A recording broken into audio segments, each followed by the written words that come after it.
ये लोकतंत्र नहीं, ये राजतंत्र है। और इस तरह आप एक काम करने वाले व्यक्ति को अगर आगे परेशान करोगे तो कैसे होगा। डर मुझे किसी का नहीं है, मुझे दुख है। डर क्यों रहेगा मुझे? डरती तो मैं यहाँ तक पहुँचती। डर वर नहीं है मेरे में, शर्म के आंसू है ये कि एक महिला को कुचलने के लिए पूरा का पूरा बिहार सरकार लग गया। नितिन नवीन का सीट है ये, हालत खराब हो गई नितिन नवीन की। पुलिस के अरेस्ट करा के ले गया मेरे को। ये क्या शर्म नहीं आई? बड़े बड़े क्रिमिनल, बड़े बड़े अपराधी, जिसमें 7 को हत्याकांड चल रहा है, जिसमें रेपिस्ट सब बैठे हुए हैं सत्ता में, और मेरे पे बेलेबल धारा पे अरेस्टिंग हो रही है। क्यों नहीं अरेस्ट करते हैं? अभी रेप हुआ है ना, जाके अरेस्ट कीजिए ना, एनकाउंटर कीजिए ना। सत्ता में बैठे हैं तो रंगदारी। अब आपको समझ में आया कोई हथियार कैसे उठाता है? समझ में आया? यही परिस्थितियां होती है जो हथियार उठती है। मुझ जैसी महिला को इतना प्रताड़ित करोगे तो कल हम भी हथियार उठा के रोड पे आके मार देंगे 2-4 को। 500 मीटर दूरी पे थाना है, 500 मीटर दूरी पे हम है। महीना में 4 बार थाना जाते हैं। आप कभी भी हमको बोल देते मैडम आपके नाम पे सम्मन है, या आप डायरेक्ट वारंट, जबकि बिना सम्मन, बिना नोटिस, बिना किसी चीज़ के डायरेक्ट वारंट। वो भी वारंट किस पे? जिस बात की मुझे जानकारी तक नहीं, किसी ने कभी कंप्लेन किया होगा। आए दिन लोग, चूंकि हमारा महिला विकास मंच संगठन है, आए दिन हम सड़क पे काम करते हैं, तो कहीं से कभी भी कोई केस कर सकता है। तो हम उसी में ना गुनहगार होंगे जिसमें कॉग्निजेंस हो के कोई नोटिस मेरे पास आए या सम्मन आए, उसका जवाब मैं ना दूं। अचानक से ऐसा हुआ, हमने भी मतलब थोड़े देर के लिए बीइंग अ लेडी हम तो अपना आपा खो ही ना देंगे। बेहोश होने लगे, गर्मी इतनी ज़्यादा थी। मीडिया कर्मी भाइयों को लग रहा था कि ऐसा क्या हो गया, वो चारों तरफ से घेरे हुए थे, प्रशासन खींच रही है इधर से उधर। आप सोचिए एक महिला को कितना कुचला इन लोगों ने, कितना कुचला। और ये मोदी जी की सरकार है भाई, जहाँ कहा जाता है महिलाओं के हित की बात होती है और महिलाओं के लिए सरकार है। कुछ महिलाओं के लिए नहीं है, सिर्फ लॉलीपॉप ये लोग दिखाते हैं और कुछ नहीं। क्या लगता है कि मैम किसके इशारा पर ऐसा आपके साथ साजिश किया गया? देखिए मैंने थाना जब प्रशासन से बात किया तो मैडम हम क्या करें, हम तो मजबूर हैं, ऊपर से आदेश है। ऊपर से आदेश मतलब ऊपर से आदेश।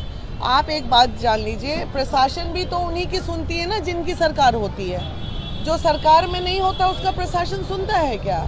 मतलब इन लोगों को राजनीतिक करनी है तो अच्छे से नहीं करनी है, छिया लेदर करना है। मतलब गड्ढा खोदे मेरे लिए, गिर गए खुद। अब पूछिए कैसे गिर गए। हमारी रैली रोड शो हो रही थी नामांकन की, सभी सैकड़ों गाड़ियां, हजारों बच्चे रोड शो में आ रहे थे।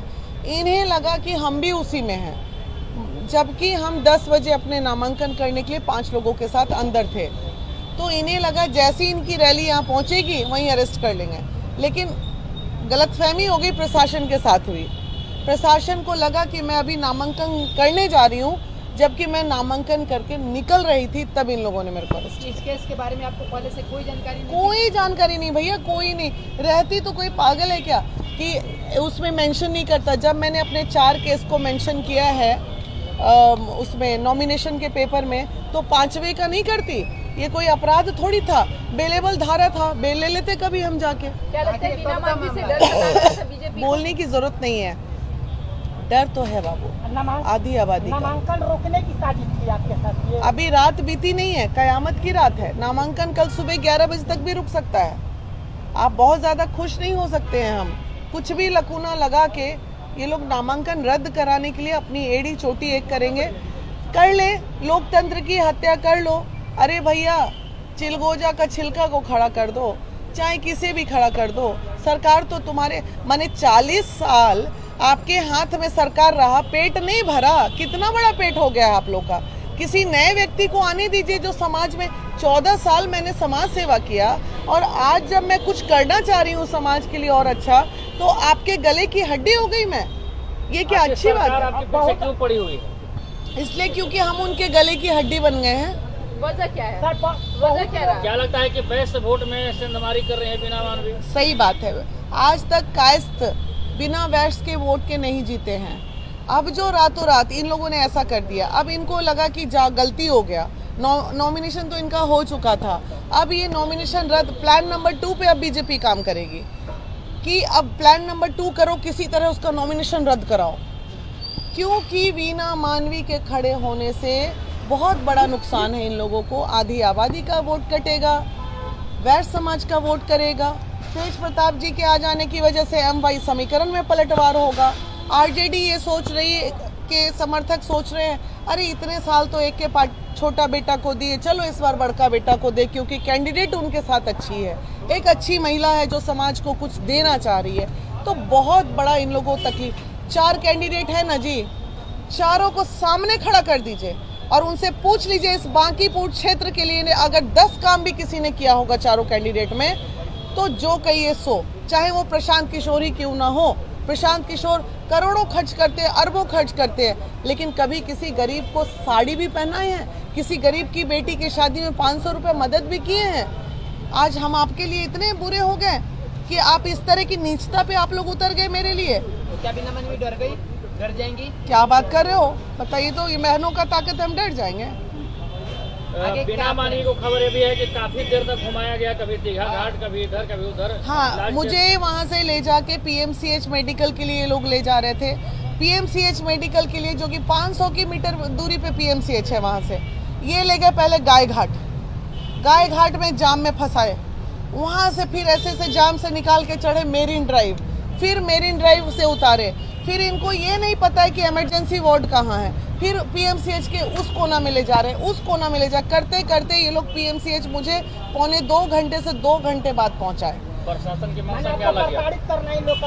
पूरा कर लो। महिला प्रताड़ित, अरे जब महिला प्रताड़ित हुई है, मैंने कुछ दिन पहले ना झांसी कराने का, मतलब हम उन महिलाओं में अब नहीं है बाबू कि तुम कुछ लोग है तो अब एनकाउंटर ही करना पड़ेगा, मेरा दूसरा कोई उपाय नहीं है।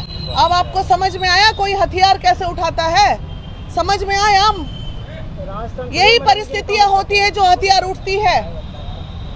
मुझ जैसी महिला को इतना प्रताड़ित करोगे तो कल हम भी हथियार उठा के रोड पे आके मार देंगे 2-4 को, तब क्या होगा? तब आप लोग एनकाउंटर कर दीजिएगा मेरा। अपनी आत्मरक्षा के लिए अगर मैं कुछ करूं तो गलत है। आपके हाथ में सत्ता है तो इसका मतलब कुछ भी अंधेरगर्दी चल रहा है क्या? जैसे चाहिएगा वैसे कीजिएगा। इस सम्राट जी के आ जाने से तो और व्यवस्था गड़बड़ा गई, कभी उधर एनकाउंटर, कभी उधर एनकाउंटर। अब इतिहास रच दीजिए एक महिला का एनकाउंटर करा के।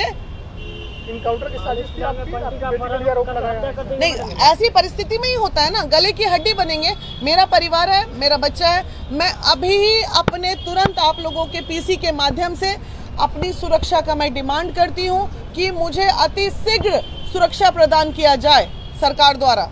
और अगर जो सरकार ने सुरक्षा नहीं दी मुझे, तो मैं मान लूं कि ये साजिश है, मेरी हत्या भी हो सकती है। न्यायालय में आपको तेज प्रताप यादव नहीं पहुंचे। तेज प्रताप यादव जी बाहर है, वो अभी लैंड कर गए हैं, थोड़ी ही देर में वो PC भी करेंगे और अभी मैं वहीं जा रही हूँ कार्यालय उनसे मिलने के लिए।